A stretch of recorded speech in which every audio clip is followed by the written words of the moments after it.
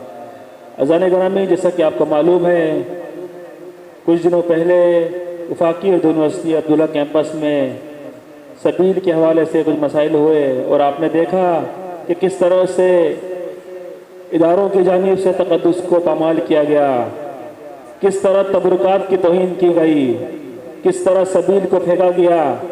اذان گرامی، یہ ادارے اس بات کو طے کر لیں کہ آیا وہ اگر اپنی مرضی کے ساتھ عزاداری کو برپا ہونے دیں گے تو صحیح ہے، لیکن اگر نہیں ہونے دیں گے تو سلسلہ رکنے والا نہیں ہے۔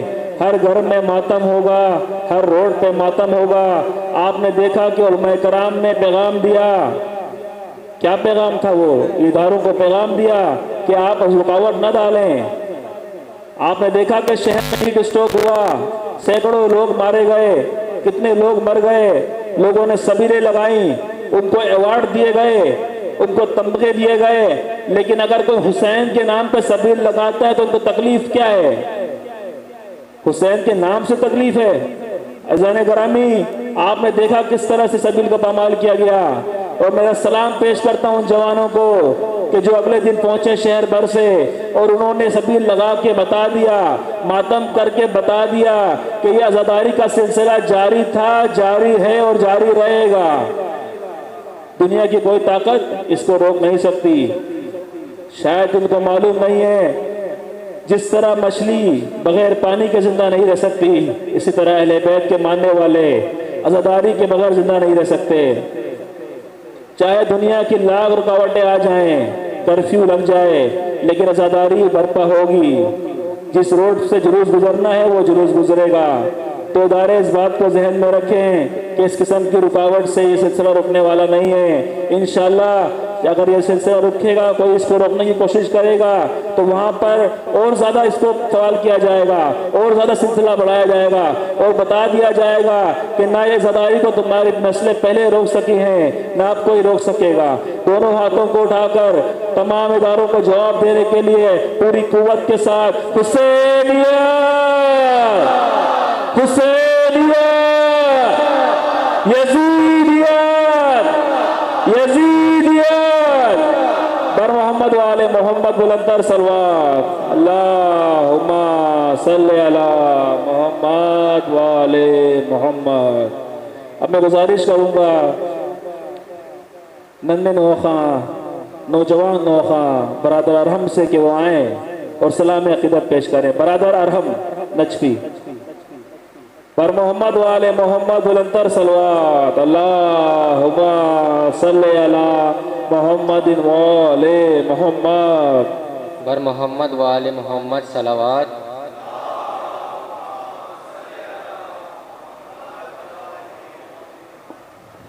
بارے دیگر نعرے صلوات۔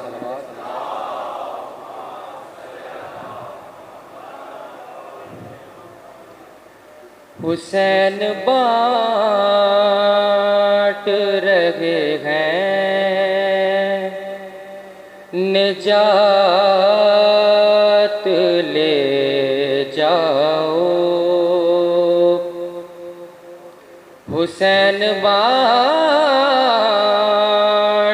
رہے ہیں نجات لے جاؤ، کچھ آنسوؤں کے عوض کائنات لے جاؤ، حسین بانٹ رہے ہیں نجات لے جاؤ،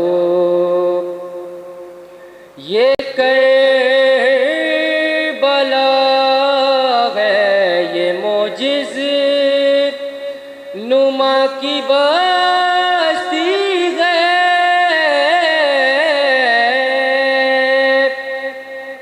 یہ کربلا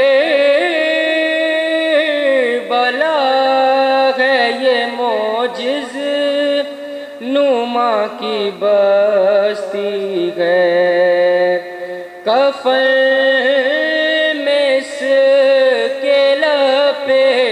تو خیات لے جاؤ حسین بانٹ رہے ہیں نجات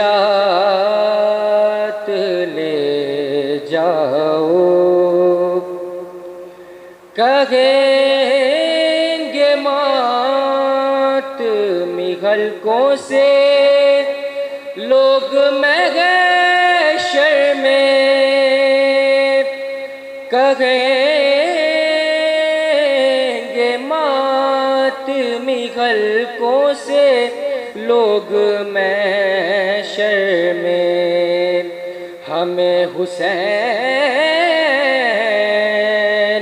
کی جنت میں ساتھ لے جاؤ حسین بانٹ رہے ہیں نجات لے جاؤ نہیں کروں گا لغد میں انتظار صغر نہیں کروں گا لغد میں انتظار صغر فرشتوں کر بو بلا راتوں رات لے جاؤ حسین بانٹ رہے ہیں نجات لے جاؤ کچھ آنسوؤں کے عوض کائنات لے جاؤ حسین بانٹ رہے ہیں نجات لے جاؤ بر محمد والے محمد صلوات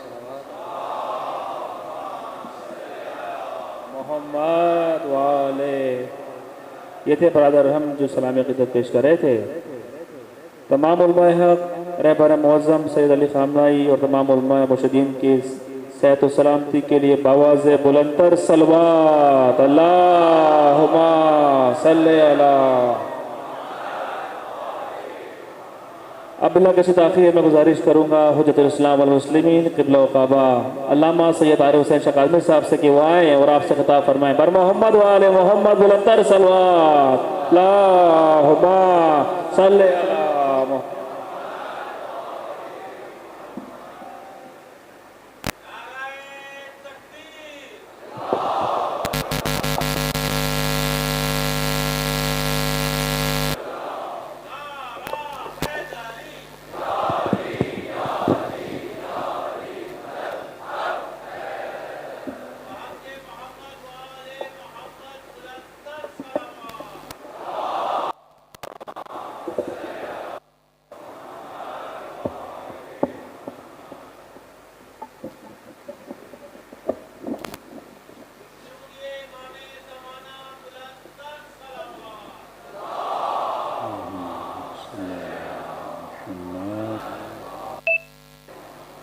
سورة الفاتحة بسم الله الرحمن الرحيم الحمد لله رب العالمين الرحمن الرحيم اهدنا الصراط المستقيم صراط الذين أنعمت عليهم بسم الله الرحمن الرحيم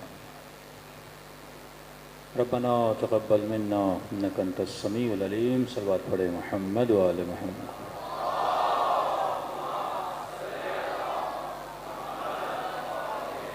بسم الله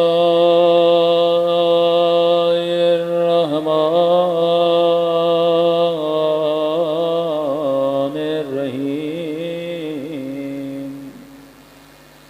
الحمد لله رب العالمين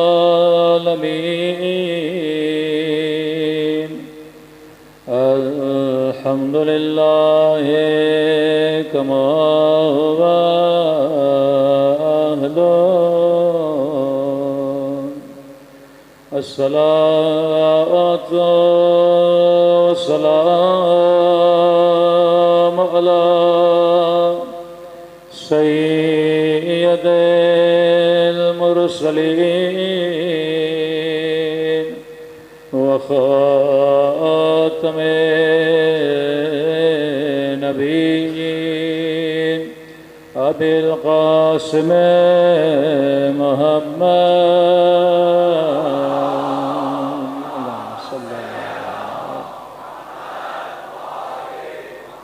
وعلى آله الطيبين الطاهرين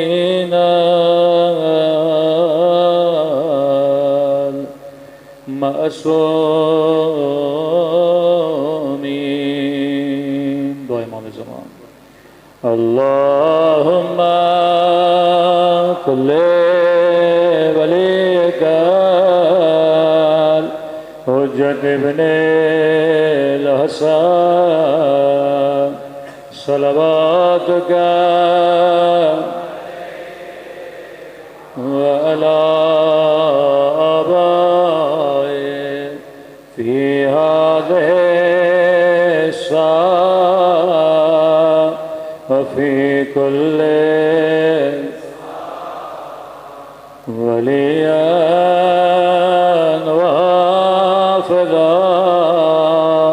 وقائدا وناصرا ودليلا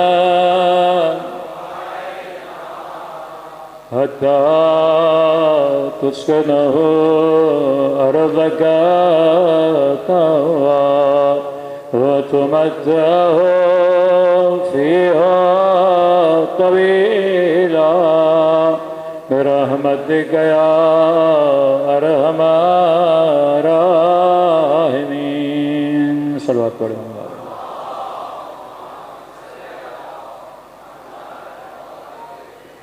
بسم اللہ الرحمن الرحیم. رب اشرح لی صدری ویسر لی امری واحلل عقدۃ من لسانی یفقهوا قولی.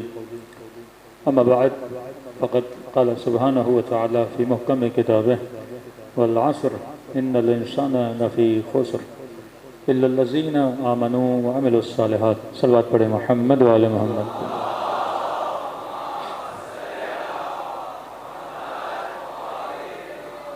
دعا ہے پروردگار عالم ہم سب کی عبادتوں کو اپنی بارگاہ میں قبول فرمائے اور جو مقصد زندگی عبادت لے کر اس فرش عذاب آئے خدا ان مقاصد میں بھی ہم سب کو کامیابیاں کامرانیاں نصیب فرما دیں. مسلسل آپ کی سماعتوں کی خدمت میں عرض کر رہے ہیں کہ یہ مکتب ایک معجزاتی مکتب نہیں ہے، ایک کمپلیٹ حساب و کتاب میتھامیٹیکلی رولز کے ساتھ اہل بیت نے اس مکتب کو آگے بڑھایا ہے. ایکشن کا ریئیکشن کیا ہوتا ہے یہ اہل بیت نے بتایا ہے. وہی اللہ کا ہر نبی اپنی امت کو بتاتا تھا کہ اگر آپ اس چیز پہ عمل کرو گے آپ کو فائدہ ہوگا، اس چیز پہ عمل نہیں کرو گے اس میں اللہ کا نقصان نہیں ہے، تمہاری نسلوں اور تمہاری آخرت کا نقصان ہے. 950 سال حضرت نوح نے اپنی قوم پہ تبلیغ کی. یہ کوئی کم عرصہ نہیں ہے کہ ایک بندہ 950 سال اپنی امت پہ تبلیغ کرے. جب ایک وقت آیا اور خدا نے کہا کہ اب میں اس قوم پہ عذاب بھیج رہا ہوں، یا حضرت نوح نے کہا کہ عذاب بھیج دے، تو اللہ نے سوال کیا کہ نوح 950 سال تبلیغ کی ہے، آج عذاب پر راضی کیسے ہوئے؟ یہ ہونا کہ 50 سال میں اور تبلیغ کروں، 100 سال میں اور تبلیغ کروں، شاید ابھی سدھر جائیں، شاید سدھر جائیں. حضرت نوح نے کہا پروردگارا اب مجھے یقین ہو چکا ہے کہ ان کی نسلوں میں ایک بھی موحد پیدا نہیں ہوگا. مطلب سوسائٹی اتنی بگڑ جائے کہ وہ امید کی ساری کرن کیا ہو جائے؟ بجھ جائے. اللہ کا نبی بھی مطمئن ہے. حضرت لوط کی قوم پہ عذاب آیا، محنت کی، زحمت کی، سمجھایا.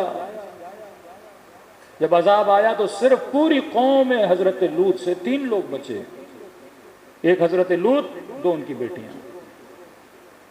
حضرت نوح کی قوم پہ عذاب آتا ہے، بیٹا بھی اس پانی میں کیا ہو جاتا ہے، ڈوب کے چلا جاتا ہے. اب اس معاشرے کو اگر عذاب الہی سے بچانا ہے، پہلے خدا کا عذاب تھا پتھر، پہلے خدا کا عذاب تھا کوئی والکینوز کھل جائیں انسان مر جائیں، پہلے خدا کا عذاب تھا چہرے مست کر دینا، پہلے خدا کا عذاب تھا راتوں رات میں پورے قبیلے کو ختم کر دینا. آپ کہیں گے ابھی اللہ کا عذاب کیوں نہیں آ رہے؟ ابھی بھی آتے ہیں پر تو محسوس نہیں کر پاتا. الہی نظام سے نکل کر غیر الہی نظام میں رہو گے، یہ ایک طرح کا خداوند کا عذاب ہے، کیونکہ اس سے آخرت آپ کی تباہ و برباد ہو جاتی ہے. تو اہل بیت نے اس عذاب سے بچنے کے لیے آپ کو ایک نیٹ ورک دیا. آپ دیکھتے ہیں نا کہ شہد کی مکھی جب چھتا بناتی ہے تو ایک نیٹ ورک بناتی ہے نا، کس طرح ایک خلیہ دوسرے خلیے سے جڑا ہوتا ہے، کس طرح ایک باکس دوسرے باکس سے جڑا ہوتا ہے. پوری ڈیوٹیز انہوں نے بانٹی ہوتی ہیں.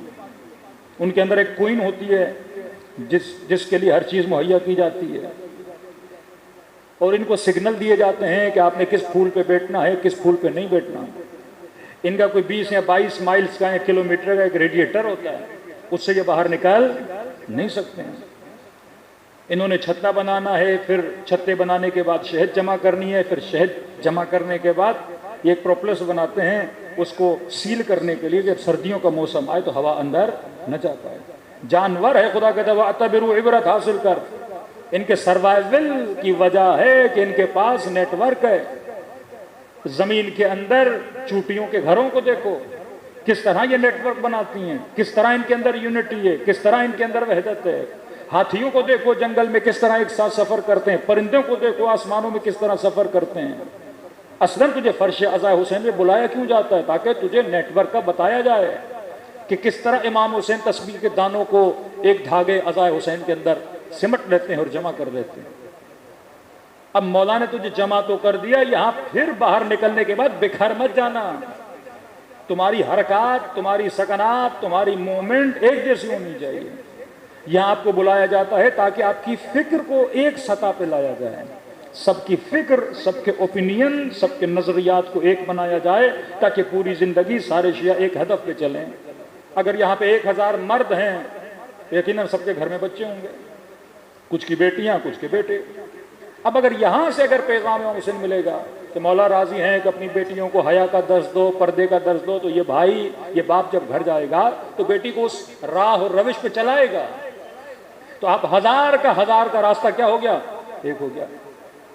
لیکن اگر مومنین آئیں، کوئی لبرل، کوئی سیکولر، کوئی کٹر مولائی، کوئی تبرہ کی اونچائی پہ، سب کے مزاج الگ الگ، تو سب کے گھروں میں جاؤ گے تو گھر بھی الگ الگ ہوں گے. میں نے آج سے 2 سال پہلے کشرہ پڑھا تھا جس میں کہا تھا کہ 3 طرح کی مجلسیں ہوتی ہیں.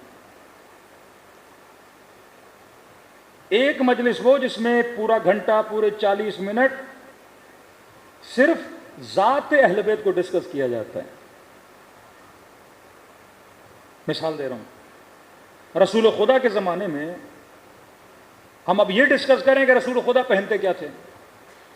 یہ امامہ پہنتے تھے، ابا پہنتے تھے، جبہ پہنتے تھے. اچھا، رسول خدا کھاتے کیا تھے؟ کھجور کھاتے تھے امیر المومنین، کبھی کدو کھاتے تھے، کبھی کباب بھی ہوتا تھا. جو کی روٹی سنا ہے مولا علی بہت زیادہ کھاتے تھے. اچھا، رسول خدا کا گھر کیسا تھا؟ کا سنا ہے چھوٹے چھوٹے 9 کمرے تھے، تاریخ میں سائز بھی آیا ہے، اتنے سے گھر میں رسول خدا رہتے تھے. امیر المومنین کا گھر کیسا تھا؟ گھر ایسا تھا. سواری کیا تھی رسول خدا کی؟ کا شروع میں خچر بھی تھا، گدھا بھی تھا، گھوڑے بھی تھے، اونٹ بھی تھا. اب میں قوم کو یہ بتاؤں جو رسول نے پہنا وہ تم پہنو، جو رسول نے کھایا وہ تم کھاؤ. اگر ہم 100% رسول خدا کو کاپی کر دیں پہناوے میں، کھانے میں، پینے میں، اٹس امپاسبل کہ آپ آج کے زمانے میں 100% رسول خدا کو کاپی کر سکو. کیونکہ پورے کراچی میں 2% بھی لوگ ایسے کپڑے نہیں پہنتے جیسے رسول خدا پہنتے تھے. 2%، بہت بڑا بتا رہا ہوں، 0.5% بھی نہیں ہے. آپ باہر نکلیے، کتنے لوگ امامہ پہنتے ہیں، کتنے لوگ جبہ پہنتے ہیں. 0.5% بھی لوگ پورے کراچی تو کیا پورے مسلم ممالک میں ایسے نہیں ہیں جن کی سواریاں رسول خدا جیسی ہیں. کوئی موٹر بائک پہ، کوئی گاڑی پہ، بھائی اونٹ لاؤ نا، خچر لاؤ نا، گھوڑے لاؤ نا، جیسے رسول خدا کی سواری تھی. امپاسبل ہے. ہمارے بچوں میں سے کتنے ہمارے بچے ہیں جن کا کھانا رسول خدا جیسا ہے؟ آپ کا بچہ برگر کھائے، پیزا کھائے، کڑھائی کھائے، نیاز میں بریانی ہو، حلیم ہو. کبھی امام زین العابدین نے نیاز میں بریانی کی نہیں. صلی اللہ علیہ وسلم. کبھی معصومین کے گھروں میں جو نیاز ہوتی تھی، یہاں خیر و خیرات کرتے تھے، دعوت ذوالعشیرہ، تو بریانی سنی آپ نے؟ کبھی نہاری سنی؟ اب ہم پہ کہیں کہ جناب یہ تو آپ غلط کر رہے ہیں. ہاں تھوڑا بہت کاپی کر لیتے ہیں، ایک آدھا مسواک رکھ لیا، شلوار کو تھوڑا ٹخنوں سے اوپر کر لیا. اب باقی سنتوں کا کیا ہوگا جناب؟ یہ کار کلن کار غیر عقلانی ہے، کیونکہ ہر زمانے کا، ہر کلچر کا کھانا اپنا، لباس اپنا، پہناوا اپنا، سواریاں اپنی. دنیا ترقی کرے گی، سواریاں بدل جائیں گی. کہ کسی چھوٹے سے بچے نے سوال کیا کہ مولانا ہمارے والد صاحب نے گھر میں سوجنا رکھے ہوئے ہیں اور مجھے کہتے ہیں امام زمانہ آئیں گے تو مولا کی سواری ہے. بچہ ہے چھوٹا ہے، کہہ رہے ہیں بادام وادام اخروٹ خوب کھلاتے ہیں اس کو کہ یہ انتظار میں ہے کہ امام زمانہ آئیں گے اور اس پہ سواری کریں گے. اور کہا ایک بار میں غلطی پہ اس پہ بیٹھ گیا تو باپ نے میری بڑی مرمت کی کہ امام کی سواری پہ آپ کیسے بیٹھے ہو؟ تو میں نے کہا آپ اپنا سوال بتائیے. کہ میرا سوال یہ ہے کہ امام زمانہ آئیں گے تو اس پہ بیٹھیں گے، ہمارے گھر میں گاڑی ہے تو ہم گاڑی میں بیٹھیں گے، تو تیز تو گاڑی چلتی ہے. ویسے تو مولا علی اعظم پیچھے رہ جائیں گے. یہ سارے پراڈو والے، ویگو والے تو آگے چل رہے ہوں گے. دین کو جب آپ مذہقہ بنا دیں، مذاق بنا دیں، حکمت آئے دین کو اپنی نسلوں کو نہ بتائیں. آج تک اس کے ذہن میں کانسیپٹ ہے کہ امام زمانہ گھوڑے پر آئیں گے، گھوڑے پر آئیں گے. بھائی کیوں آپ گاڑی پہ بیٹھو، مولا گھوڑے پہ بیٹھیں کیوں؟ سواری تو سواری ہے نا. اگر شرعاً آپ کا گاڑی پہ بیٹھنا جائز ہے تو امام کا حرام کیوں ہوگا؟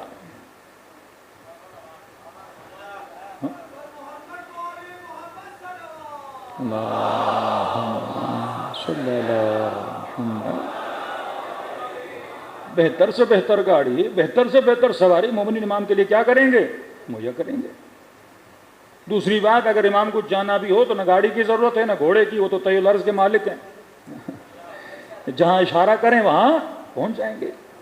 لیکن اسباب عالم سے اہل بیت نے انکار نہیں کیا. امیر المومنین اپنے کسی نبی کا زمانے میں خچر، کسی کے زمانے میں اونٹ، کسی کے زمانے میں گھوڑا، یہ ان کی سواریاں ہوتی تھیں. اب ہم اس پہ لگ جائیں، مسلمانوں کا آدھا طبقہ اس پہ لگا. نبی کی داڑھی کیسی تھی، نبی کے کپڑے کیسے تھے، نبی کے برتن کیسے تھے. جناب ہم تو مٹی کے برتن میں پانی پیتے ہیں کیونکہ رسول خدا مٹی کے برتن استعمال کرتے. اچھا ہم تو پگڑیاں پہنتے ہیں، کپڑے پہنتے ہیں کیونکہ رسول خدا تو یہ پہنتے تھے. ہم تو اس طرح کھانا کھاتے ہیں، رسول خدا ایسے کھاتے تھے. پھر اسی صاحب نے شیشہ بہت بڑا اے سی بھی لگایا، تو رسول نے کب اے سی لگایا تھا؟ آپ 100% نہیں. اب قوم کو اس چکر پہ لگا دے گا. آدھی قوم ایک جیسی بننا شروع ہو گئی، ایسے کپڑے ویسے کپڑے. دین اسلام اصول کا دین ہے. اصول کیا ہے؟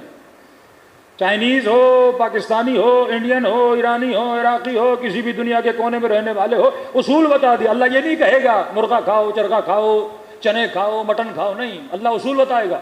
کلو وشربو، لوگوں کھاؤ پیو بھلا تسرفو، اسراف نہ کرو. اللہ کیا کھاؤں گا؟ حلالا طیبا. نشانی بتا رہا ہوں، جو بھی کھاؤ لیکن یہ دیکھو حلال ہے کہ نہیں ہے. اب پزا اگر حلال ہے تو بھائی جائز ہے، چپس اگر حلال ہے تو جائز ہے، چائنیز فوڈ ہے، ملیشین اگر حلال ہے تو جائز ہے. مولا کی نیاز آپ رزق حلال سے جو حلال ہوگا کر سکتے ہو. دوسری نشانی طیب ہو، تیسری نشانی طاہر ہو. گوشت حلال تو ہے پر نجس نہ ہو، خون وون نہ لگا ہو. طیب ہو مطلب کوئی ایسا فوڈ اپنے بچوں کو نہ دینا جو حلال تو ہے، طاہر تو ہے پر انہیلدی فوڈ ہے. بیمار بچے امام زمانہ کے سپاہی کیسے بنیں گے؟ بچوں کو تنومند بنا، طاقتور بنا، صحت مند بنا. آدھی مسلمانوں کی قوم ایسے چکروں میں پڑ گئی. کپڑے کیسے تھے، یہ کیسا تھا. ہاں اگر کلام معصوم میں ملتا ہے کہ معصوم نے کہا یہ کام کرنا مستحب ہے، وہ ایک الگ چیز ہے، تو آپ کرو.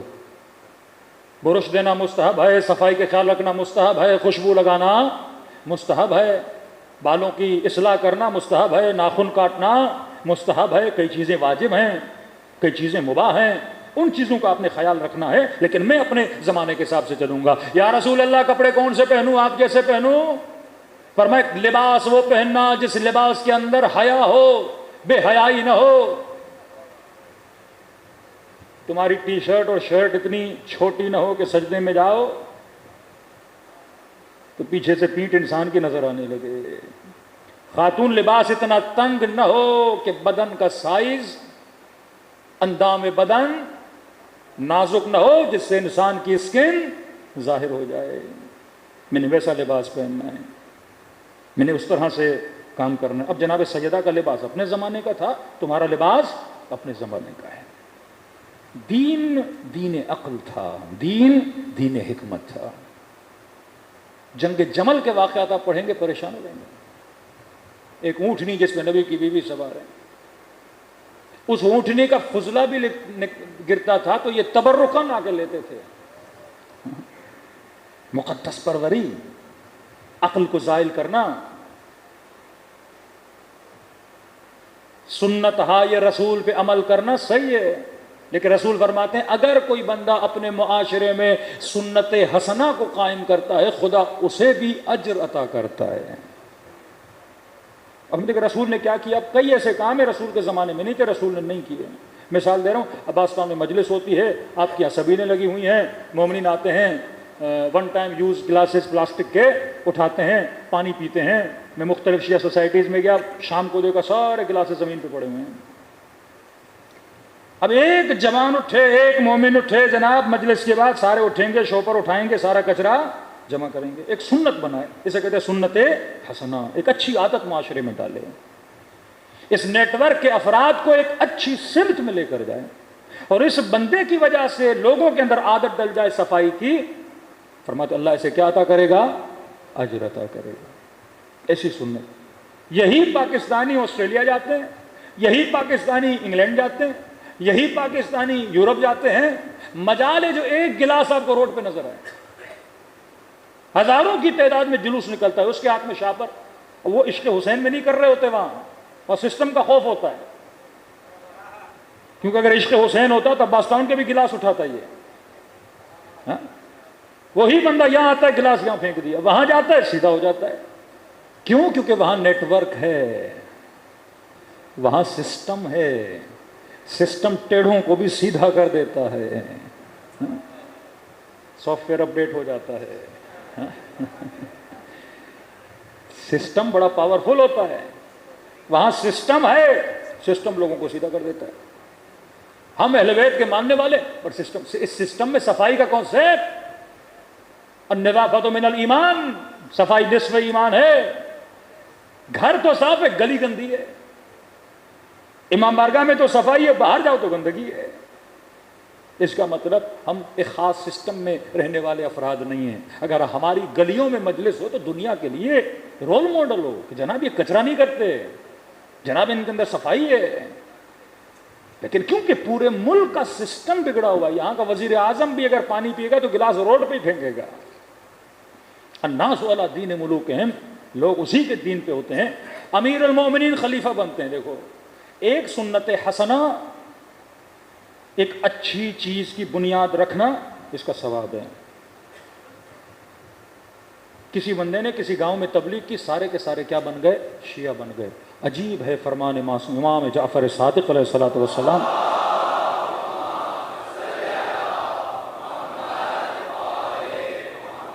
فرمایا اس نے اگر کوئی نیکی کی ہے، نیکی کے بدلے میں لوگ نیک ہو گئے، یہ مر بھی جائے گا، تا قیامت جتنی نسلیں اس کی ڈالی ہوئی نیکی پہ عمل کریں گی خدا اسے ثواب دیتا رہے گا. یعنی کسی عمل کا ثواب اتنا نہیں ہے جتنا سنت حسنہ کا ثواب ہے. کسی نے گاؤں میں سب کو علی والا بنا دیا، اب یہ بندہ مر گیا، تا قیامت جتنے لوگ وہاں مجلس میں جاتے رہیں گے، گریا کرتے رہیں گے، آنسو بہاتے رہیں گے، خدا اس کے اکاؤنٹ میں ثواب، کبھی ثواب اس کا ختم ہی نہیں ہوگا، کیونکہ اس نے معاشرے کے اندر کیا ڈالا ہے؟ ایک نیکی ڈالی ہے۔ بدعت کیسے کہتے ہیں؟ ایک بدعت حسنہ، اہل سنت کا آپ سنا ہوگا، اچھی بدعت، وہ سنت حسنہ ہے ایک طرح سے، لیکن اگر کوئی ایسی سنت ڈالی جائے امت میں جو شریعت کے خلاف ہو، مطلب حکم شرعی، ایک مرتبہ اخلاقی سنت نہیں، وہ اچھی بات ہے، صفائی کرنا، کسی کی ہدایت کرنا، ہاسپٹل بنانا، ہاں سنتیں ڈالنا، ایک مرتبہ نہیں، ایسی سنت جو شریعت میں نہیں ہے۔ خلیفہ ثانی جناب عمر نے ایک سنت ڈالی جس کے مقابلے میں امیر المؤمنین بڑی سختی سے کھڑے ہوئے۔ سنت یہ ہے کہ نماز جماعت پہ کل گفتگو ہوئی، بہت ثواب ہے، لیکن جماعت واجب نہیں ہے، مستحب ہے۔ کوئی بندہ ہے اس کو بہت جلدی جانا ہے، مسجد میں آئے گا، کونے میں پڑھ کے نکل جائے گا، گناہ نہیں ہے اس پہ اگر جماعت میں نہیں آ رہا ہے۔ جماعت کا یہ جلدی ختم ہو، پھر لوگ مستحبات پڑھیں، 10 رکعت پڑھیں، 20 رکعت پڑھیں، جتنے نوافلات پڑھنے پڑھیں، انفرادی عمل ہے مستحب۔ تو مستحب کی بھی اپنی ویلیو، جماعت کی بھی اپنی ویلیو۔ تو جناب عمر نے کہا بھائی جماعت کا تو ثواب اتنا ہے، رسول خدا کی اتنی حدیث ہے، مستحبات نوافلات کا بڑا ثواب ہے۔ اب اگر یہ 2 ثواب مل جائیں تو نور علی نور ہو جائے گا۔ تو انہوں نے ماہ مبارک رمضان میں تراویح شروع کروائی۔ تراویح کیوں بولتے ہیں؟ کیونکہ کھڑے ہو کے قدم تھک جاتے ہیں، تو بندہ پاؤں کبھی ادھر کرتا ہے ادھر کرتا ہے، اس کو تراویح بولتے ہیں۔ اس کو لمبی لمبی صورتیں پڑھتے ہیں، پاؤں تھک جاتے ہیں، اس کا نام پڑ گیا تراویح، حالانکہ وہ نوافلات ہیں۔ تو کہ مستحبات کو جماعت کے ساتھ پڑھتے ہیں۔ امیر المؤمنین جب خلیفہ بنے، ماہ مبارک رمضان آیا، مسجد میں گئے، جب لوگ پڑھ رہے تھے تو امام نے فرمایا جو ماہ مبارک رمضان میں مسجد میں مستحب نماز جماعت کے ساتھ پڑھے گا، حرام ہے، یہ بدعت ہے۔ رسول نے نہیں کی۔ اب لوگوں کے اندر ایک عادت آ گئی نا، آوازیں بلند ہوئی، واہ سنتا، علی ہم سے ہماری سنتوں کو چھیننے کے لیے آ گیا۔ نہج البلاغہ کے جو مولا فرماتے، خفت مجھ علی کو یہ اندیشہ ہوا کہ اگر میں نے زیادہ ان پہ زبردستی کی تو نہ صرف لوگ میرے خلاف ہو جائیں گے، بلکہ میرے لشکر میں جو عسکر ہے، میرا جو لشکر و سپاہی، ان کے اندر ایک نیا لشکر نہ بن جائے تو امیر المومنین کی حکومت کے لیے خطرہ بن جائے۔ ایک بار سمجھایا، 2 بار سمجھایا، امیر المومنین کا میں کہہ رہا ہوں یہ چیز صحیح نہیں ہے، اب تم لوگوں نے چلنا ہے، تمہاری مرضی ہے۔ معاشرے کو ساتھ کیسے لے کر چلنا ہے؟ بعض اوقات ایسی چیزیں معاشرے کے اندر پڑی جاتی ہیں، اس کی اصلاح میں نے کیسے کرنی ہے۔ ہمارا تصور یہ ہے کہ جنگ صفین والے شیعہ تھے، آج کا شیعہ کل کے شیعہ میں زمین و آسمان کا فرق ہے۔ امیر المؤمنین کے زمانے میں شیعہ تو علی اسے بولتے تھے جو شروع کے پہلے 2 خلیفوں کو بھی مانتا تھا، امیر المؤمنین کو مانتا تھا، لیکن جناب عثمان کی خلافت کو نہیں مانتا تھا، اسے بولتے تھے کون ہے؟ شیعہ ہے۔ 90% جو جنگ صفین میں تھے وہ اس عقیدے والے تھے کہ پہلے 2 خلافتیں، پھر امیر المؤمنین، لیکن عثمان کی خلافت کا کیا کرتے تھے؟ نہیں مانتے تھے۔ دوسرا فرقہ وہ تھا جو صرف پہلے 2 کو مانتا تھا، امیر المومنین کو بھی نہیں مانتا تھا، عثمان کو بھی نہیں مانتا تھا، اسے کہتے تھے خوارج۔ آج بھی ان کی باقیات عمان میں ہیں، ان کو اباظری بولتے ہیں، چھوٹی تعداد ہے۔ تیسرا فرقہ وہ تھا جو 2 کو بھی مانتا تھا، تیسرے کو بھی مانتا تھا، چوتھے کو بھی مانتا تھا، امیر المومنین کو بھی مانتا تھا، ان کو آج کے برادران اہل سنت، مطلب اس زمانے کا سنی بھی آج کے سنی جیسا نہیں تھا، اس زمانے کا شیعہ بھی آج کے شیعہ جیسا نہیں تھا۔ چوتھے وہ تھے جو کسی بھی خلافت کو نہیں مانتے تھے، کہتے تھے رسول خدا کے بعد اگر کوئی خلیفہ ہے تو وہ امیر المومنین، ان کو بولتے تھے روافض۔ روافض قد رفض عن الدین، مطلب اس نے دین سے ہاتھ ہی اٹھا لیا، یہ مسلمان ہی نہیں ہے، وہ جو آپ کا عقیدہ ہے۔ کس طرح امیر المؤمنین لوگوں کو لے کر چلے، کس طرح امیر المؤمنین نے ایک نیٹ ورک بنایا۔ اب 90% مولا کی فوج میں وہ لوگ ہیں جو پہلے 2 کو بھی مانتے ہیں، تیسرے کو نہیں مانتے، پھر امیر المؤمنین کو مانتے ہیں۔ 10% وہ ہیں جو رافضی والے عقیدے کے ہیں، ان میں سے ایک بندہ اٹھا اور اس نے گالیاں دینا شروع کر دی. مولا نے اسے بلایا بندے خدا تو میری فوج کو کیا کر رہا ہے, پھوٹ ڈال رہا ہے میری فوج میں. تجھے دیکھنا تو چاہیے اکثریت کا عقیدہ کیا ہے, کھڑے ہو کے ڈال رہا ہے پوری فوج کے اندر جیتی ہوئی جنگ ہار جائیں گے, فوج کا نظم ضبط اختلاف کھڑا کر دے گا. اتحدو فرمایا اتحاد کو برقرار رکھ. ابھی یہ مسئلہ نہیں کون کس کو مانتا ہے, اب مسئلہ فوکس ہے مد مقابل والے دشمن پر, بعد میں اصلاح عقیدہ. انی اکرہ لکم ان تکونوا من السبابین, پہلی بات تمہیں پسند ہی نہیں کرتا کہ تم گالی دو. کہاں سے بلاؤ سمجھاؤ, جو تمہارا عقیدہ ہے بڑے طریقے سے اس عقیدے پہ چلو. ہمارے استاد حج پہ گئے تو اس کو وہ ہم شیعوں کے اندر بھی تو کئی افکار ہیں.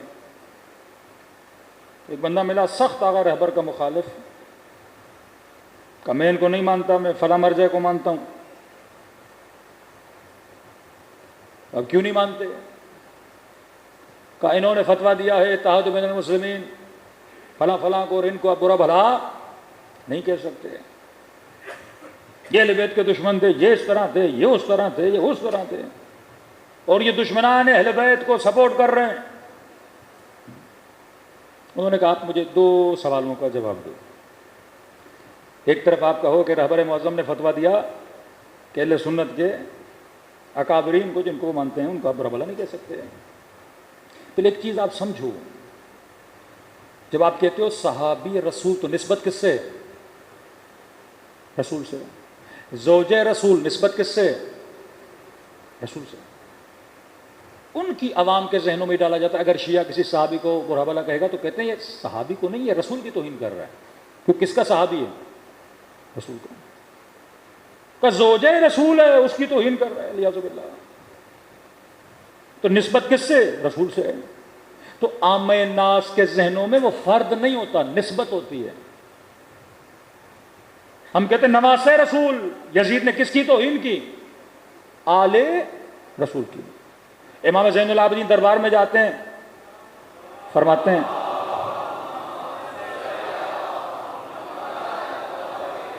میں صفا کا بیٹا, میں مروہ کا بیٹا, نسبت لیتے ہیں نا لوگ, نسبت سن کے ہو جاتے ہیں بھائی رسول کا نواسہ ہے, نبی کی نواسیاں ہیں, اس کے ساتھ کر رہا ہے. وہیں پہ یزید کے کیا بن جاتے ہیں؟ دشمن بن جاتے ہیں. المؤمن کیس, مومن اشار ہوتا ہے. اگر آپ شروع میں بولنا شروع کر دو گے تو مسائل ہوں گے. ہاں اس کو بٹھا کے سمجھا سکتے ہو کہ جناب کسی کی نسبت کسی سے ہے, اس سے وہ فرد افضل نہیں ہو جاتا. قرآن میں حضرت لوط کی بیوی ہے, اس چیز سے وہ افضل نہیں ہو رہی. نوح کی بیوی ہے, اس سے وہ افضل نہیں ہو رہی. اب کہیں کہ اللہ نے کہا یہ مومنوں کی مائیں ہیں, ماں بننے کا ایک ریزن ہے کیونکہ اس سے ہم نکاح نہیں کر سکتے. اب سکون سے بیٹھ کے انسان کو سمجھا سکتے. امیر المومنین نے کس طرح ڈیل کیا؟ کہ اس قدر خطرہ تھا کہ ایک الگ لشکر بنے میرے لشکر سے ان لوگوں کی گالیوں کی وجہ سے. امیر شام معاویہ ابن ابی سفیان نے امیر المومنین کو خط لکھا, طنز کیا مولا علی پہ. آپ حکمت امیر المومنین تو دیکھیے, طنز کیا مولا علی پہ,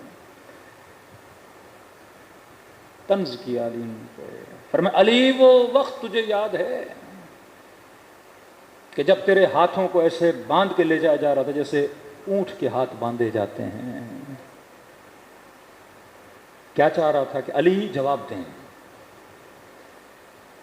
اب کسی شیعہ کو بتایا جائے امیر المومنین کے ہاتھ باندھے گئے تو یہ فوراً آگ بگلا ہو جائے, کس نے ہاتھ باندھے تھے؟ جو آئے گا یہ بول دے گا میرے مولا کے ہاتھ باندھے تھے. کس نے باندھے تھے بول دے گا. وہ خط لکھ کے یہ چاہ رہا ہے کہ علی جواب میں 4-5 چیزیں بولیں جنہوں نے علی کے ہاتھ باندھے تھے. امیر المومنین نے کیا جواب دیا؟ امام نے فرمایا تو چاہتا تھا کہ علی کو خوار کرے پر تو نے خود یہ کلام لکھ کے علی کو عزت دی ہے. اتنا جملہ, تو چاہتا تھا علی کو خوار کرے کہ علی کے ہاتھ باندھے گئے, لیکن تو خود کہہ رہا ہے کہ علی کے ہاتھ باندھے گئے. اس کا مطلب علی مظلوم تھا اور مظلوم کی حمایت کرنی چاہیے.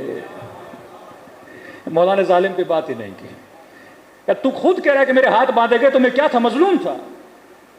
تو جب مظلوم تھا تو میں حق پر ہوں, اور جب مظلوم تھا تو مظلوم کی اللہ حمایت کرتا ہے تو قابل تعریف ہے.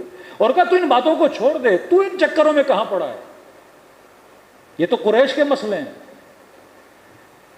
تو کب سے قریش میں سے ہو گیا؟ امام نے لفظ استعمال کیا تو لسیق ہے، لسیق مطلب تم نے خود کو قریش سے جوڑا ہے، نہ حسب اصلی ہے نہ نسب اصلی ہے، کہ مجھ سے ان باتوں پہ بات وہ کرے جو اصلی قریشی ہو۔ کیونکہ عبد الشمس ایک غلام لایا تھا امیہ، جس کی نسل تھی۔ عرب میں ایک بہت بری عادت تھی، اگر کسی بچے کو پالتے بھی تھے تو کہتے تھے ہمارا کیا ہے، بیٹا ہے۔ امیہ یہودی تھا، یہودی زیادہ تھا۔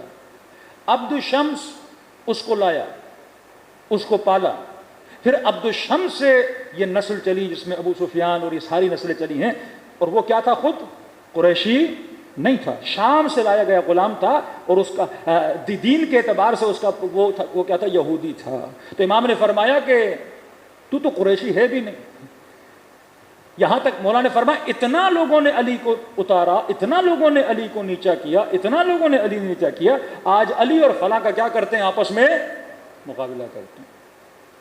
امام نے جواب بھی دے دیا، کہتے ہیں خط لکھا کہ امیر المومنین کی توہین کرے، لیکن مولا علی نے اس کی پوری جڑ و حسب و نسب بھی اکھاڑ کے رکھ دیا، بتایا کہ تو کون ہے اور میں کون ہوں۔ پھر امام نے بتایا کہ میرا بابا کون تھا، میری نسبت رسول کے ساتھ کیا تھی، میں سیدہ شباب اہل جنت کا والد ہوں، میں قسیم النار والجنہ ہوں۔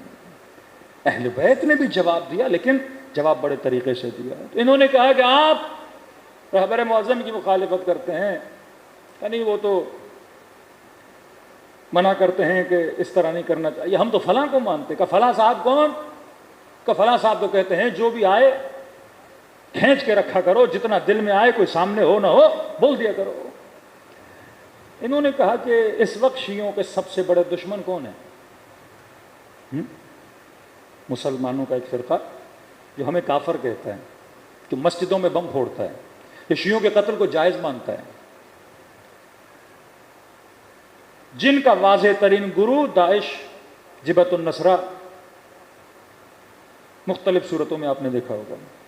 کہ یہ بتاؤ، وہ صاحب جو کہتے ہیں برا بلا کہو، اور شیعوں کے آج کے دشمن جو اہل بیت کو بھی برا بلا کہتے ہیں، شیعوں کے قتل کو بھی جائز مانتے ہیں، ان کا کلا کما کس نے کیا ہے؟ تمہارے صاحب نے، ہمارے صاحب نے؟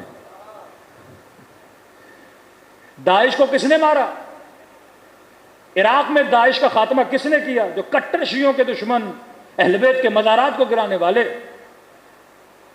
کہ میدان عمل میں اگر دشمنان اہل بیت کا کوئی مقابلہ کر رہا ہے تو اگر رہبر کر رہے ہیں، قاسم سلیمانی کر رہے ہیں، پورے عراق سے، پورے موصل سے داعشیوں کا صفایا کر دیا، جنہوں نے ایک دن میں 500 کے قریب اسٹوڈنٹس کو زندہ درگور کیا، جنہوں نے ہالی ووڈ کے اسٹائل پہ فلمز بنائی کہ کس طرح ہم جلاتے ہیں، کس طرح ہم کاٹتے ہیں، جنہوں نے سینکڑوں عورتوں کی عزتوں کو پامال کیا۔ کہ ان کا مقابلہ کس نے کیا؟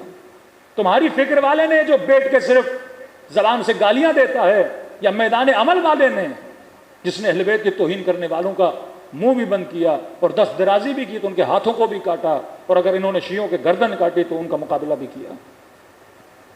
کون تھے جو سیدہ زینب کے روزے کا دفاع کرنے والے تھے؟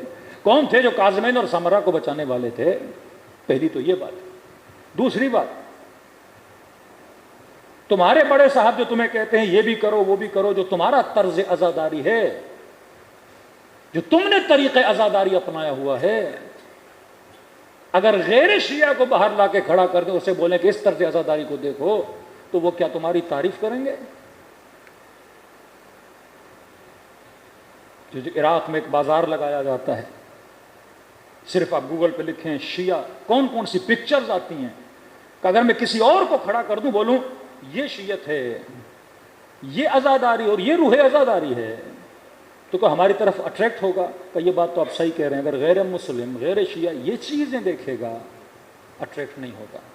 تو کہ آپ اپنی عقل سے سوچ کے بتا، کون مکتب کی تعریف کر رہا ہے اور کون مکتب کی ترویج کر رہا ہے، کون مکتب کو بدنام کر رہا ہے، اور کون شیعوں کی جان اور مال اور ناموس اور عزت اور باؤنڈریز کا دفاع کر رہا ہے؟ خدا نے عقل دی، المؤمن کیس۔ امام حسین جب مکے سے جا رہے تھے کربلا، کئی لوگ امام حسین کی خدمت میں آئے، پر مولا حسین آپ کربلا نہ جائیے، جن میں ابن عباس، ابن عمر، ابن زبیر، بی بی ام سلمہ، عبداللہ ابن مطیع، نہیں جائیے۔ کیوں نہ جاؤں؟ پر میں حسین ابن علی آپ کو قتل کر دیا جائے گا۔ ام سلمہ رسول کی زوجہ، نہیں جائیے، قتل کر دیے جائیں گے، آپ سید الحجاز ہیں۔ تو ان کی فکر غلط تھی نا۔ آج سب سے بڑا مسئلہ غلط فکر کا ہے۔ فکر اگر غلط ہو پورا سماج غلط ہو جاتا ہے۔ اس جوان کی فکر اگر غلط ہو جائے، اس کا پورا مکتب، اس کی پوری راہ و روش، اس کا زندگی کا لائف سٹائل خراب ہو جاتا ہے۔ یہ ورڈز کتنے یوز ہوتے ہیں؟ Conservative, broad minded, open minded, old minded. اگر کسی بچی کی یہ فکر ہو جائے کہ اگر میں حجاب کروں گی تو میں سوسائٹی میں محدود ہو جاؤں گی، فکر ہو جائے۔ کسی باپ کی یہ فکر ہو جائے کہ بیٹی حجاب کرے گی، محدود ہو جائے گی، شاید رشتے نہ آئیں، یہ نہ ہو، وہ نہ ہو، ترقی نہ کر سکے، آگے نہ بڑھ سکے۔ فکر غلط۔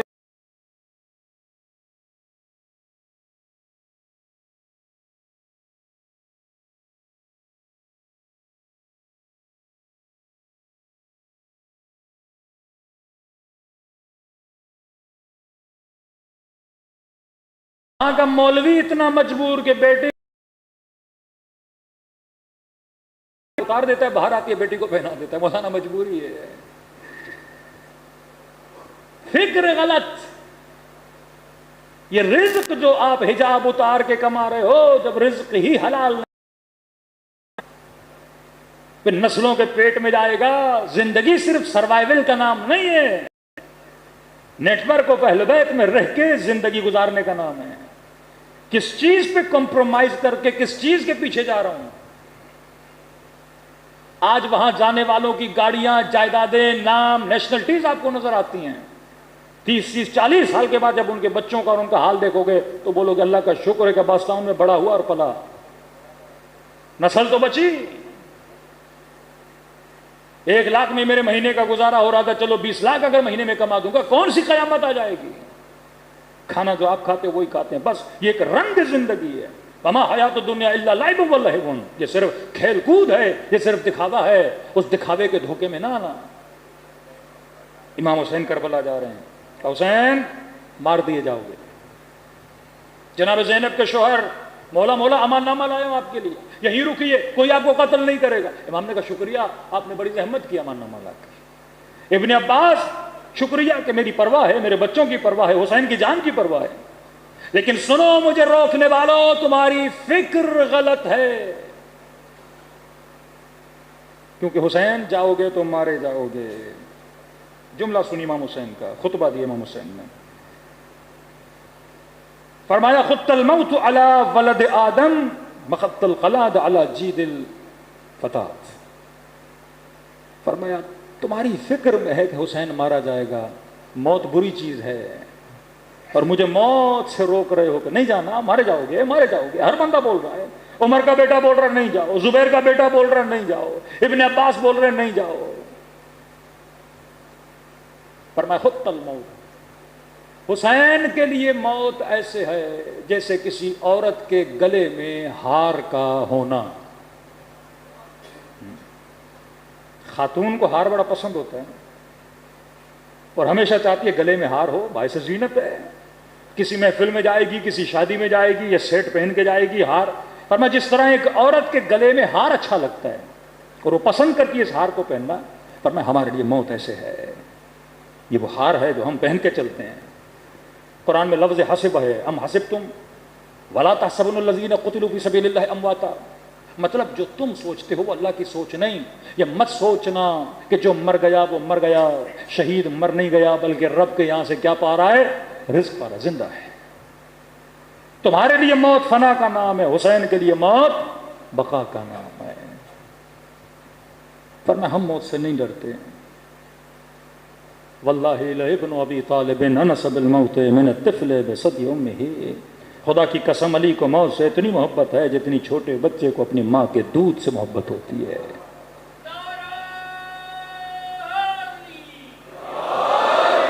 تبھی دعا کرتے ہیں کہ اللہم اجعل محیایا محیا محمد آل محمد مماتی ممات محمد آل محمد.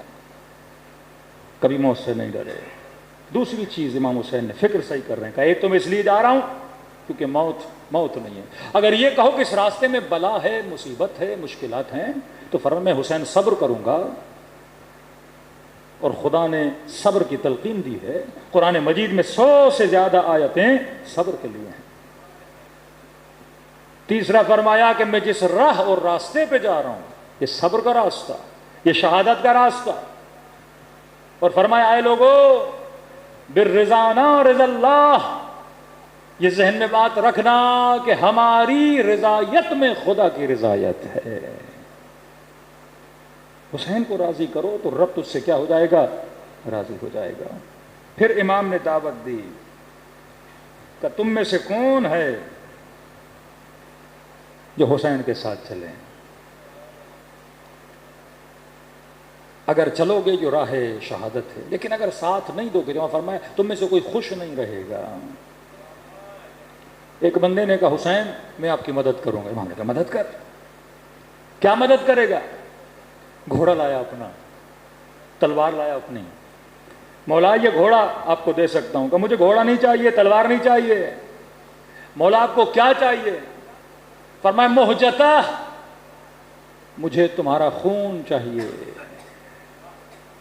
حسین خون مانگتے ہیں. جان دے سکتے ہو حسین کو؟ مال چھوڑ دے. جان دے سکتے ہو حسین کو؟ گھوڑے چھوڑ دے. اس راہ حسین پہ چلنا، اس نیٹ ورک پہ اگر عمل کرنا ہے اور راہ حسین پہ چلنا ہے، پھر موت سے نہیں ڈرا جاتا، پھر اپنی جانوں کو ہتھیلیوں پہ رکھ کے چلنا پڑتا ہے. تھے ایسے جو اپنی جانوں کو حسین پہ قربان کر رہے تھے. کربلا میں شخص ہے عمرو ابن غرضہ، اس کا بھائی ہے علی ابن غرضہ. اپنا نام عمرو، بھائی کا نام علی. عمرو حسین کے لشکر میں، جس کا نام علی وہ یزید کے لشکر میں. دو بھائی پر فکریں الگ الگ. ایک فکر نے کسی کو یزیدی بنایا، دوسری فکر نے اسے حسینی بنایا. آج افکار کے چور بیٹھے ہیں آپ کے جوانوں کی نسلوں کے فکروں کو تباہ کرنے والے. اہل بیت کا کام ہے فکر کی اصلاح کرنا.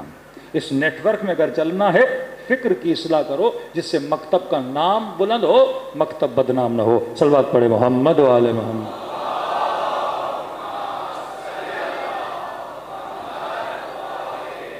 مختصر کر رہا ہوں. کئی لوگ تھے جن کی فکریں غلط تھیں، جن میں سے تاریخ کا ایک شخص ہے عبداللہ ابن عمر، عبداللہ ابن عمرو عاص. دو بھائی تھے، محمد عمرو عاص، عبداللہ عمرو عاص. کس کے بیٹے ہیں؟ عمرو عاص کے. دا برین آف معاویہ. مسجد میں بیٹھے ہیں، امام حسین مسجد میں آئے. عبداللہ عمرو عاص نے امام حسین کو دیکھا، ادب میں احترام میں کھڑا ہو گیا. السلام علیکم یا ابا عبداللہ. اپنے دوستوں کے ساتھ بیٹھا تھا. کہا پتہ یہ کون ہے؟ کہا کون ہے یہ؟ کہ سید الشباب اہل الجنہ، جنت کے جوانوں کا سردار ہے. عمرو عاص کا بیٹا. اس کے دوست اس کے ساتھ تھے. کہا سبحان اللہ سبحان اللہ. کس کا سردار ہے؟ کہ جنت کے جوانوں کا. کہ تیری سمجھ نہیں لگتی؟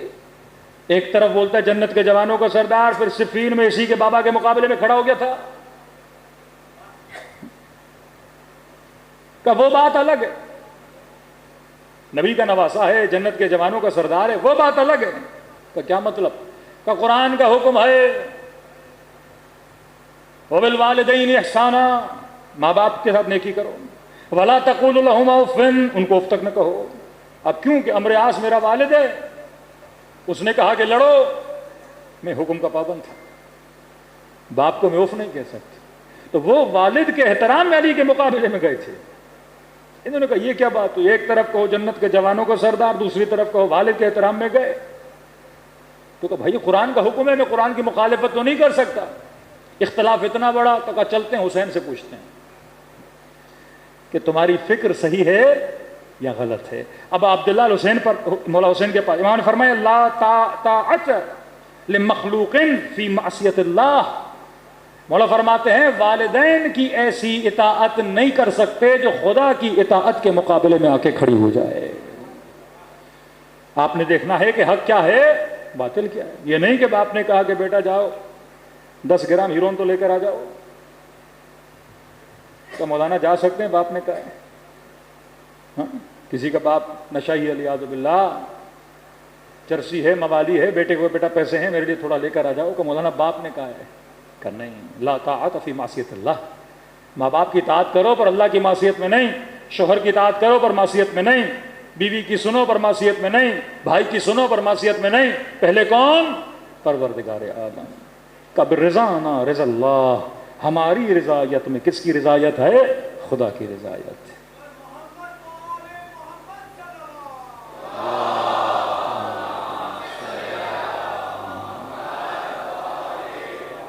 وَأَجِّلْ فَرَجَهُمْ. تو کربلا میں کئی ایسے تھے جنہوں نے خون دیا امام حسین کے لیے. یہ راہ خون مانگتی ہے، بہادر مانگتی ہے، شہادت کے منتظر مانگتی ہے، مجاہد مانگتی ہے.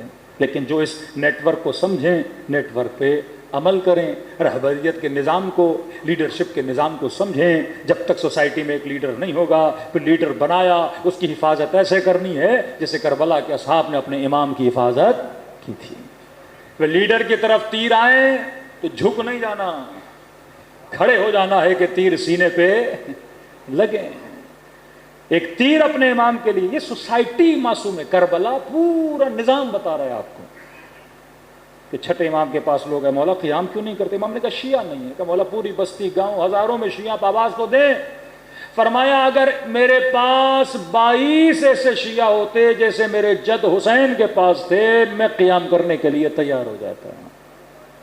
پھر وہ تنور کا واقعہ پھر سنے ہوئے ہیں بچپن سے آپ نے، جو خون دے حسین کے لیے. کل جون سنا، آج جناب سعید سنو. بوڑھے صحابی ہیں، ابرو اتنے بڑے تھے کہ آنکھوں پہ بال پڑتے تھے. اب عبداللہ میرے مولا اپنی جان کو آپ پہ قربان کرنا چاہتا ہوں. امام نے کہا تم میدان میں تو نہیں جا سکتے، چلو حسین کی نماز کی حفاظت کرو. کہتے ایک رومال لیا ماتھے پہ باندھا تاکہ بال اوپر ہوں صحیح سے نظر آئے. ایک رومال لیا کس کے کمر پہ باندھا تاکہ کمر سیدھی ہو جائے. تیر برستے رہے. 17 تیر سعید نے اپنے بدن پہ لیے. عبداللہ ابن حسن 14 سال کا بچہ، امام حسین پہ تلوار چلی، دونوں بازو اس نے آگے کی، اس بچے کے دونوں بازو کٹ گئے. یہ سنتے نا کربلا میں صرف عباس کے بازو کٹے نہیں، حسن کے بچے کے بھی بازو کٹے تھے. بچے کو بھی پتا ہے کہ امام پہ میں نے جان دینی ہے، سوچنا نہیں ہے. اس نظام کے لیے قربانیاں دینی پڑتی ہیں اور شیعوں نے دی ہیں. کہتے ہیں جب تیر لیتا رہا، بوڑھا تھا، بدن میں راشا تھا، کمر پہ کس کے کپڑا باندھا. جب لگا کہ اب گرنے والا ہوں تو اپنے دونوں ہاتھ اپنی کمر پہ کس کے رکھ لیے. کہتے ایک مرتبہ مڑ کر دیکھا کہ امام حسین کی نماز ختم ہو گئی. دیکھا مولا ابھی رکوع میں ہے، آخری تشہد ہے. بدن کو دیکھا کہ بدن اتنی مہلت دے، اتنی مہلت دے، میرے حسین کی نماز ختم ہو جائے، کہیں ایسا نہ ہو میں گروں اور ایک تیر جا کے میرے مولا کو لگے. کہتے ہیں امام نے کہا السلام علیکم ورحمۃ اللہ وبرکاتہ. یا سعید زمین کربلا پہ گرا. برق کی طرح، سرعت برق کی طرح بڑی تیزی سے امام حسین آگے بڑھے کہ سعید کا سر حسین کے گھٹنے پہ آ کے پڑا. اب سوچو کہ اگر آپ کربلا ہوتے، 17 تیر کھائے ہوتے، عدد کا فرق نہیں ہے کم یا زیادہ، اور زمین پہ گرتے، اتنی پوری زندگی اس طرح گزاری کہ اہل بیت راضی رہے ہیں. اب جب آخری سانسیں ہوں تو انسان مطمئن ہو کے مرے گا نا. کہہ رہے میں نے تو حسین کے لیے قربانی دی، اب اے روح میرے بدن سے نکل جا، بڑے اطمینان سے نکل جا. لیکن کہا سر مولا کی گود میں تھا. سعید کے ہونٹ کانپ رہے تھے، خون اتنا بہا تھا کہ زبان ساتھ نہیں دے رہی، گلے سے آکسیجن کم ہے، ہوا میں دم نہیں کہ لفظ زبان سے اور منہ سے باہر نکل سکیں. سعید سکون سے چلا جا، میٹھی نیند میں چلا جا. لیکن نہیں، کچھ کہنا چاہتا مولا، کچھ کہنا چاہتا ہوں، کچھ کہنا چاہتا ہوں. سعید کیا کہنا چاہتے ہو؟ کہتے بڑا زور لگا کہ سعید کی زبان سے 2 جملے نکلے. مولا الرضیت، کیا مجھ سے راضی ہوئے؟ مرنا نہیں چاہتا جب تک امام نہ کہے میں تجھ سے بالرضا نا رضا اللہ. ہماری رضایت میں خدا کی رضایت ہے. یہ جملے منہ سے نکلنے تھے، امام نے فرمایا سعید میں بھی راضی، میری اماں زہرا بھی تجھ سے راضی۔ ہاں مولا اب سکون سے چلا جاؤں گا، کیونکہ میرا مولا مجھ سے کیا ہوا؟ راضی ہوا۔ آج یہ فکر چلی گئی کہ ہمارے اختلافات سے، ہمارے تفرقوں سے، ہماری ملٹیپل لیڈرشپ سے امام زمانہ کو تکلیف کتنی ہوتی ہے۔ بٹ میں نے تو اپنی ذات کو راضی کرنا ہے، میں نے تو 4 لوگوں کو راضی کرنا ہے۔ فرمایا نہیں، بالرضا نا رضا اللہ۔ اور وہی حسین جب اکبر کے لاشے پہ آئے، قاسم کے لاشے پر آئے تو کہا رضا برضا و تسلیما لامرہ لا معبود سواک، اے خدا حسین تیری رضا پہ راضی ہے۔ یہ ہے کربلا، یہ ہے نظام کربلا۔ آج جس بچے کے مصائب پڑھنے ہیں نام ہے علی اصغر۔ جناب اکبر کی شہادت غیروں کے لیے حجت نہیں ہے، جناب عباس کی شہادت حجت نہیں ہے، کیونکہ دنیا بول سکتی ہے جوان تھا، جنگ تھی، لڑے، کچھ انہوں نے مارے کچھ انہوں نے مارے، لیکن علماء فرماتے ہیں علی اصغر کی شہادت حجت کبریٰ ہے، سب سے بڑی حجت ہے۔ کیونکہ آپ کسی بھی اہل سنت کے بھائی کو بٹھا کے بول سکتے ہو بھائی جنگ تھی نا، ہمیں جنگ تھی، اختلاف تھا، لڑے، عثمان کو مارنے گئے تو کافی لوگ ادھر سے مرے ادھر سے مرے، کہا بھائی ہمارا بیچ میں پڑنے کا کوئی ضرورت ہی نہیں ہے، کہ جنگ تھی کہ جنگ تھی، کہ جوان مرے بوڑھے مرے سمجھ آتا ہے، لیکن یہ بتاؤ 6 مہینے کا بچہ تلوار اٹھا نہیں سکتا، اسے مارنے کا ریزن کیا دو گے؟ کہ یہ حجت کبریٰ ہے۔ اگر کوئی اصغر کی شہادت سنے پھر حسین کی حقانیت پہ شک کرے، یہ جہنمی ہے،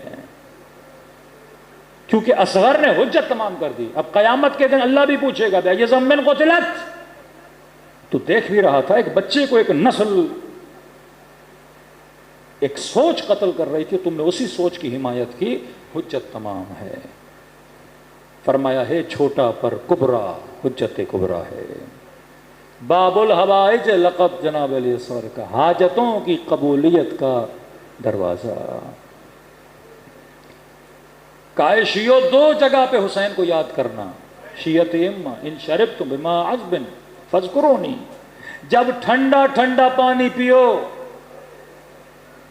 تو مجھ حسین کو یاد کر لینا۔ دوسرا فرمایا جب میری یاد آئے تو عاشورہ کا دن یاد کرنا، جب میں اپنے بچے کے لیے پانی مانگ رہا تھا۔ اس وقت تو حسین کی کیفیت دیکھتا کہ امام تھا پر کہہ رہے تھے میرے بچے کو پانی پلاؤ۔ دلوں کو کربلا لے کر چلیں، آج خدا کو اس 6 مہینے کے بچے کا واسطہ دیں۔ السلام علی الحسین وعلی علی ابن الحسین وعلی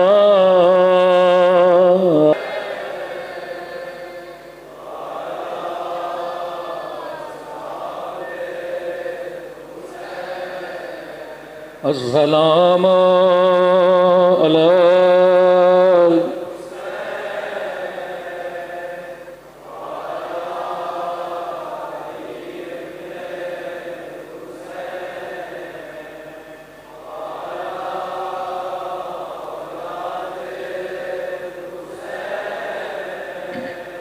وعلی اصحاب بلند آواز سے السلام علی وعلی علی ابن وعلی اولاد وعلی اصحاب میرا سلام رباب کی اجڑے ہوئے